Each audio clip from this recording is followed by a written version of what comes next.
Good morning, children. Welcome to our social class. Today we are dealing with the third lesson, that is hydrosphere.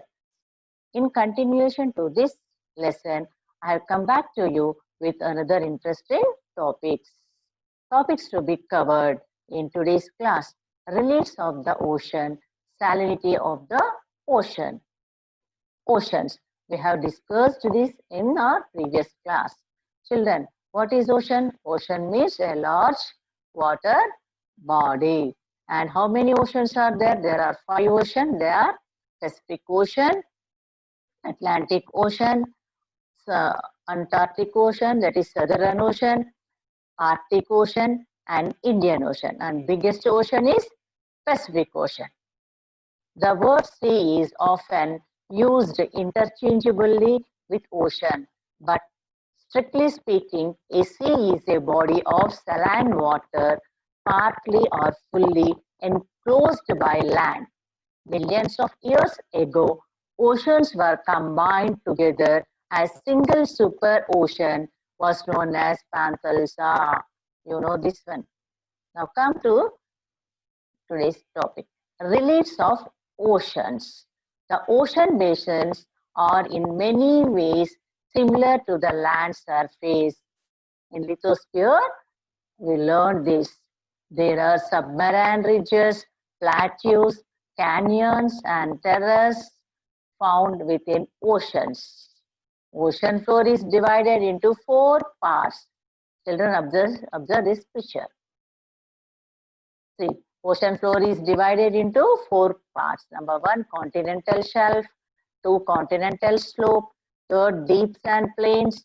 And 4th, ridges and trenches. Here first is continent. 2nd, continental shelf. Continental slope, submarine canyons. And here, abyssal plains and hills. You can see in this picture. Now we'll read in detail one by one. Continental shelf. The continental shelf with depth up to 200 meters, depth up to 200 meters and occupies 7.6 area of the ocean. And Siberian shelf in the Arctic Ocean is a biggest one too, and it is 1500 kilometers in width. And what is the importance of continental shelf? Let us see what is the importance. Number 1, it is very important for fish wealth. Is more in this region. Raw petroleum, raw natural gases are found here. It is very useful for building seaports. Okay, children? Then come to the next one, continental slope. See, this is continental shelf. Just now we discussed now continental slope. This is the area we see continental slope. The continental slope is spread from 200 to 3000 meters. The continental shelf is up to 200 meters and after that continental slope. Which complex relief submarine canyons are observed in this region, and these are formed by erosion process of glaciers and rivers. Due to the erosion process of glaciers and rivers, these continental slopes are formed. Next one, deep sea plains are abyssal plains. Deep sea plains are gently sloping areas of the ocean basin. These are the flattest and smoothest regions of the world. The depth vary between 3000 to 6000 meters and covers about 76.2% of the ocean basin. Then oceanic deep and trenches, last one. These are the large narrow trenches that plug as great ocean deeps to a depth of 6000 meters. How much meters it is? Depth 6000 meters depth. The deepest trenches are not located in the midst of oceans. They are found more close to the continents. That is why they are very significant in the study of plate movements.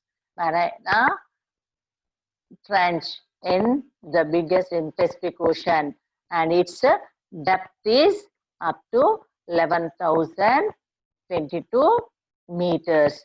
And Naves Atlantic, it is found in Atlantic Ocean, and its depth is 10,475 meters. And Java, that is found in Indian Ocean, and its depth is 7,450 meters. Next, salinity of ocean. Salinity means salt.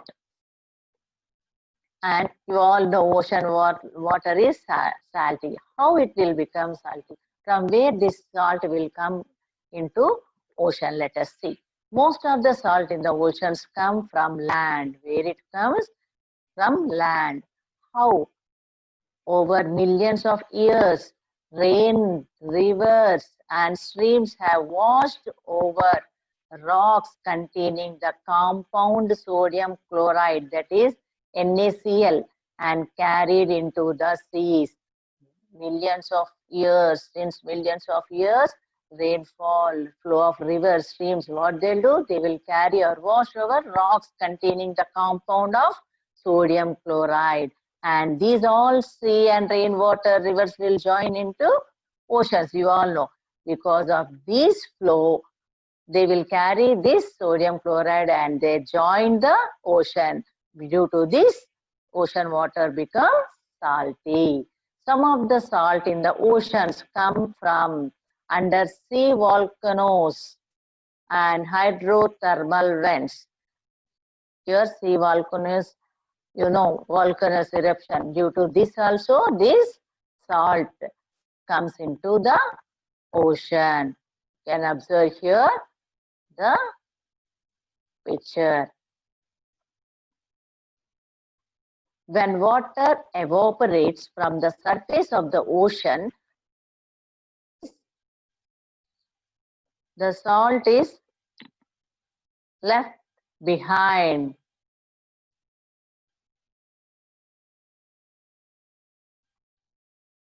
After millions of years, the oceans have developed a noticeable salt water. It is calculated as the amount of the salt in grams dissolved in 1,000 grams of sea water. The average salinity of ocean is 35%, or about 35 parts of salt in 1,000 parts of water. In 1,000 parts of water, 35 parts of salt is present. All seawater contains large amount of dissolved mineral matters, of which sodium chloride or common salt constitutes 77.8%. Okay, children, I think you understood how salt is present in the ocean water. Then see the factors. Factors affecting salinity in surface layer of ocean: evaporation and precipitation. This is one of the factor which affects the salinity. In coastal regions, by the fresh water flow from rivers, and in polar region by the process of freezing and thawing of ice.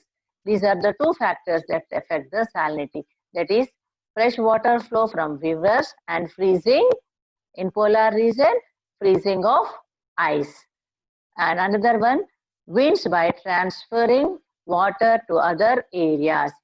Due to winds also, salinity of ocean affects.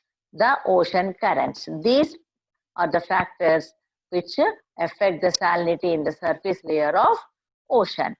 Then isolines, water isolates. A line joining the points in the ocean having the same degree of salinity is called isolines. I think, children, you understood today's topic. Thank you, children. I'll come back to you with another topic. Until then, stay home, stay healthy.